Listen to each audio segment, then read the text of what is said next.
Hello student, welcome to my YouTube channel English Learner Assam.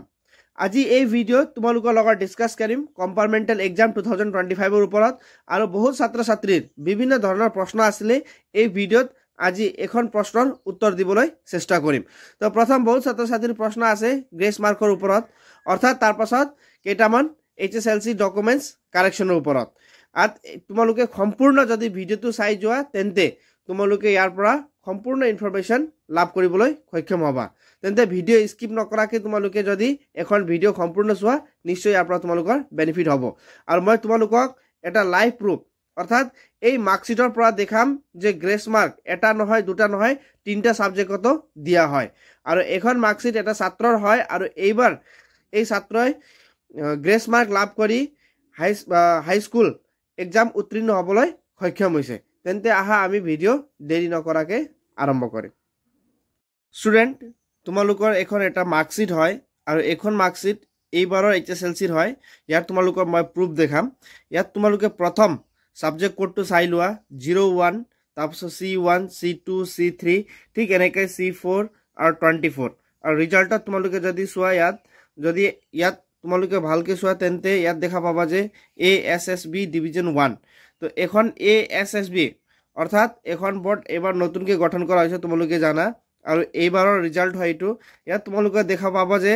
কিমানটা সাবজেক্টত এইজন ষ্টুডেন্টে গ্ৰেস পাইছে আৰু তোমালোকে বহুতৰ প্ৰশ্ন আছিল যে ফাৰ্স্ট ল্যাঙ্গুৱেজ অৰ্থাৎ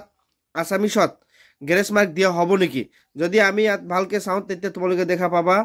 থিওৰিত 27 মাত্ৰ পাইছে যোনটো 5 মাৰ্ক আছিল 30 ইয়াত প্ৰথম 3 মাৰ্কস কি কৰা হৈছে এজ এ গ্ৰেস মাৰ্ক দিয়া হৈছে তাৰ পাছত যদি আমি নেক্সট সাবজেক্টত যাম তেতিয়া জেনাৰেল ম্যাথমেটিক্স ইয়াত তোমালোকে দেখা পাবা যে এই ষ্টুডেন্টে অকল 08 পাবলৈ সক্ষম হৈছে কিন্তু পাস কৰিব লাগে 14 তো ইয়াত আকৌ প্লাস 06 গ্ৰেস মাৰ্ক দিয়া হৈছে তাৰ পাছত তোমালোকে আজি যদি চোৱা তেতিয়া হিন্দী ইলেক্টিভত আকৌ ইয়াতেও আউট অফ 30 ইয়াত কিন্তু কোনো প্ৰ্যাকটিক্যাল মাৰ্কস নাই অকল থিওৰি সাবজেক্ট হয় ইয়াতে যদি আমি চাও তেতিয়া 24 অকল পাবলৈ সক্ষম হৈছে ষ্টুডেন্টে আৰু কিন্তু ইয়াতেও প্লাস 06 গ্ৰেস মাৰ্ক দিয়া হৈছে আৰু যদি সম্পূৰ্ণ গ্ৰেস মাৰ্কটো চাব যায় তেন্তে প্লাস মাইনাস 15 মাৰ্ক ইয়াত এক্সট্ৰাকে তোমালোকে দেখিছা গ্ৰেস মাৰ্ক পাইছে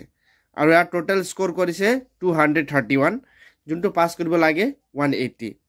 তো ইয়াৰ পৰা আমি স্পষ্ট হৈ গৈছে যে বহুত ছাত্ৰ ছাত্ৰীৰ ডাউট থাকে স্যাৰ আসামিছত গ্ৰেস মাৰ্ক পাম নেকি অৰ্থাৎ কোনোবা কয় ম্যাথছত পাব নেকি বা এটা কৈ বেছি সাবজেক্ট যদি ফেল হয় তেতিয়া গ্ৰেস মাৰ্ক দিয়া হয় নেকি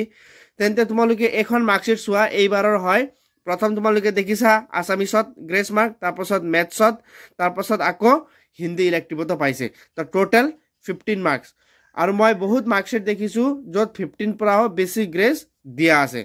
তেন্তে বহুত ছাত্ৰ ছাত্ৰীৰ কম্পাৰ্টমেন্টাল সাবজেক্ট বা গ্ৰেস মাৰ্কৰ ওপৰত ডাউট থাকে তেন্তে নিশ্চয় কম্পাৰ্টমেন্টালত তোমালোকৰ